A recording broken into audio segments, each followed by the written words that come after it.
Welcome to another quarantine episode of Get It Girl. I'm your girl, Gia. And today on the other side of Zoom, I'm joined by the curator of Hola Mexico Film Festival's Tomorrow's Filmmakers Today's program. A program extremely relevant for our community since it brings Latino filmmakers for an immersive 6-day virtual program to help increase Latino representation in the industry. So let's welcome Diana Luna. Diana, how are you? I'm very, very excited. We are about to get started with the Hola Mexico Film Festival and our Tomorrow's Filmmakers today, and also happy here to share with you. That's amazing. And how did you get started with this? What was your inspiration to give back to our community like that? Well, I have always been into arts, culture, and entertainment all throughout my life. And 5 years ago, the founder of Hola Mexico Film Festival, Samuel Dweck, invited me with an idea. He said, well, we bring so many talented people from Mexico, directors, producers, actors. What would it be like if we could connect them with our community in LA? What could we do about it? And I said, well, let's put together a program where we actually find the talent that we have in our community that is so strong and bring them together and see what happens. And here we are today. Oh my God, it must have taken you so much hard work to start everything, right? I mean, that sounds like the discipline that you had to put into it. It's not something you just think about and it just happens. It wasn't easy because at the beginning, we didn't really know what was going to be the outcome of bringing Latino filmmakers together. Mm-hmm. And what would it happen after a while and how we're going to grow and where would it take us. So it's been a very exciting 5 years actually, and people has been supporting us, big organizations, the filmmaking industry. So we feel very happy about the results, but it hasn't been easy. And this is the initiative part of the Hola Film Festival, is that correct? Correct. So within the festival, we have this program where we select every year 20 emerging Latino filmmakers that most likely live in LA or in the surrounding areas. We bring them together for the duration of the festival. So they get to see all the films, they get to vote for their favorite film, but also within that week, they have a killer week where they start at 9 a.m. and they finish who knows when, where we are meeting executives, producers, people from the industry, come and talk to them. We visit different sites, studios.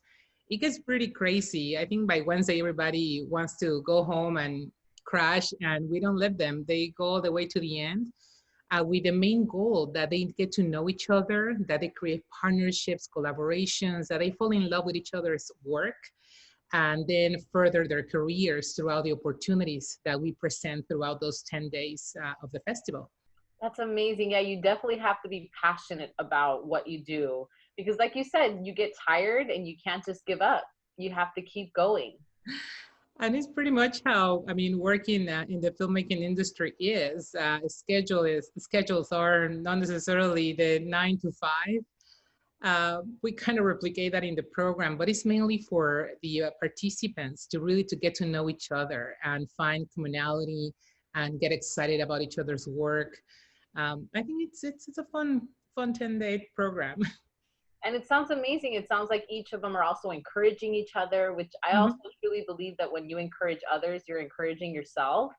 So it sounds like just a great network opportunity too, because that's really how you make it in any successful career. You can't do it alone. It's the tribe that you kind of bring along with you, the partners that you bring along with you, your support group, because there's going to be days that you're really tired. There's going to be days you want to give up. And if you have somebody that's close to you or just a group of people that are like-minded, you have the opportunity to encourage each other on those hard days. I had comments from several filmmakers from Tomorrow's Filmmakers today where they said, well, I never knew that there were other Latinos with the same goals, within the same career paths, and now I happen to meet them here. Other like women, we have our program, it's half women, and most of them are incredible directors, and they never imagined that I could have find someone else with the same perspective and wanting to generate similar content for the Latino audience. So they get very excited, and it's just really moving to see that they actually find those connections within the program. every year we have groups of folks that met there, and now they are creating shorts, finding each other opportunities. They remain very, very close.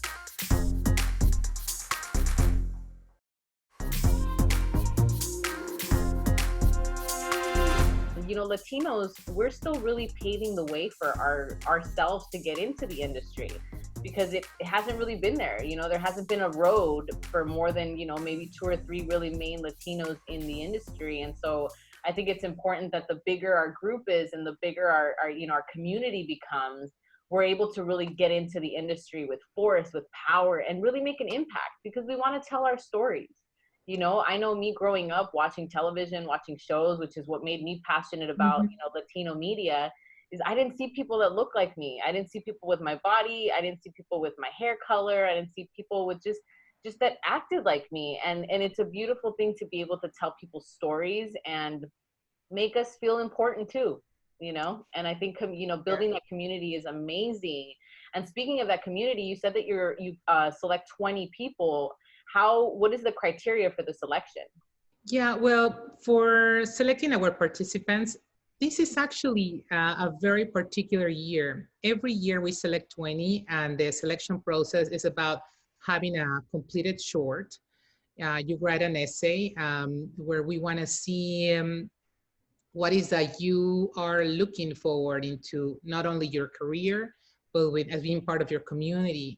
What are your interests? And we really go in depth into seeing a group that is going to match with each other, that they really find those commonalities. And of course, the shorts are a very important part of it. We want to have a very diverse content that is all over the place. And we love that because they are very different from each other as well in terms of the artistic approach. So we got the 20 every year, but this year, because of, you know, the pandemic and everything that we've been going through, at some point we thought, well, maybe we shouldn't have the program, because it's all about connections. It's all about that encounter and making friendships and being in the theater. So we found that almost impossible. But then we realized that we should set the example of how things can be done now, and how do we create collaboration regardless of circumstances.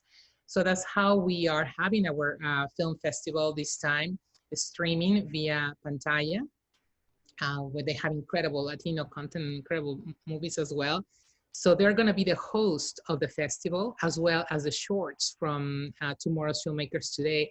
So this is going to be an incredible platform for them to be showcased. The 20 that are participating this year are actually alumni that were selected based on their work.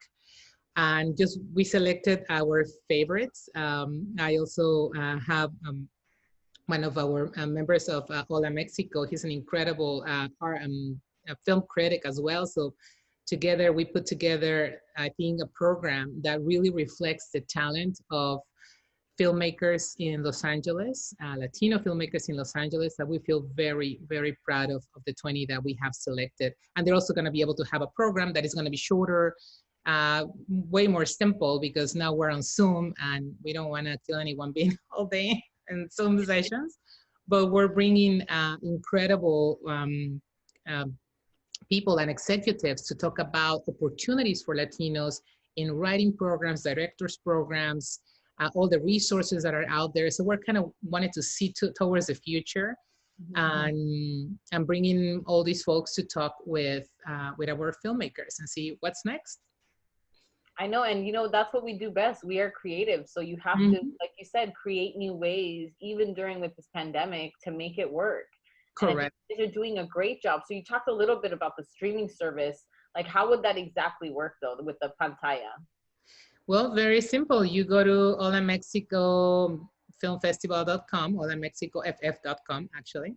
And there you click, and for only $4.99 actually, then you get access to the festival and to the 20 movies that we selected for the festival itself, and the 20 shorts. And it's like any film festival, people is going to be able to vote for their favorite film. And some of them, you can watch them throughout the period from September 11th to the 20th. And some, we're only going to have them like 24 hours available, but the shorts from the Tomorrow's Filmmakers Today program, they're going to be available for the full festival.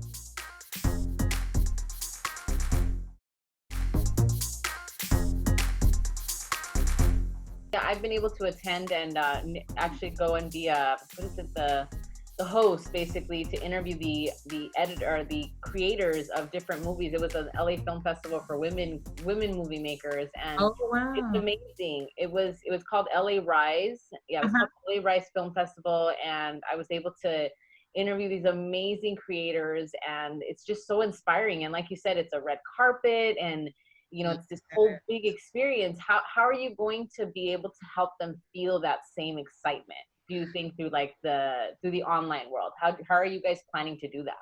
Well, we are still going to have Q&A sessions during the festival with the Hey, I'm actors, a host. directors. If you need one.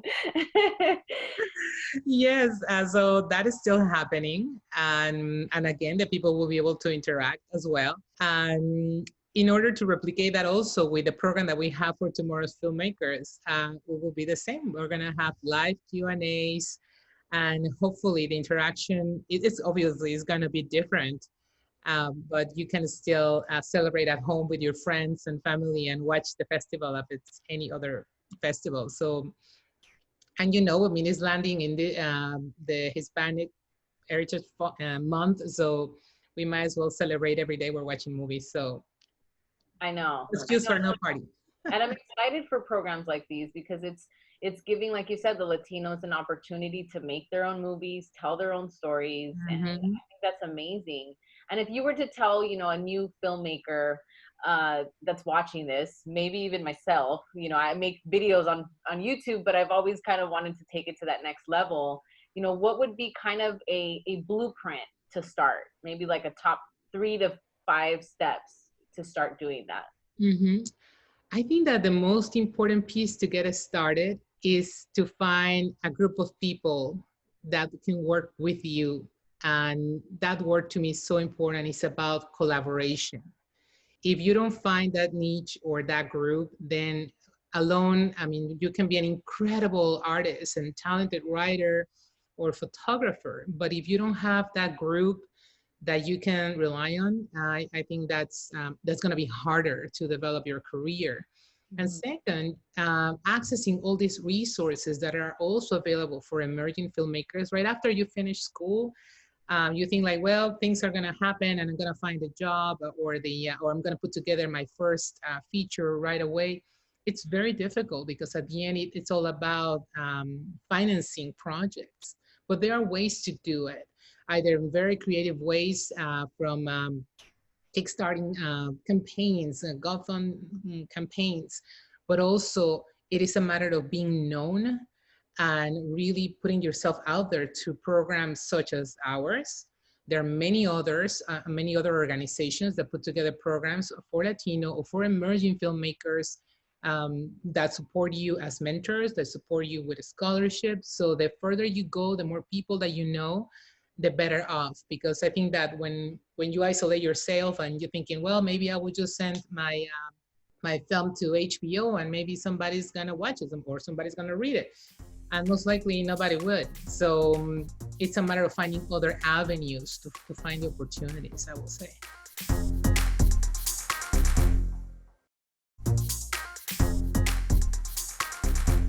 These are amazing things that you're helping the community with. Thank you for being you. Thank you for putting in all the work and the effort to make this happen for people. And I know that great things and great filmmakers are going to come from your program.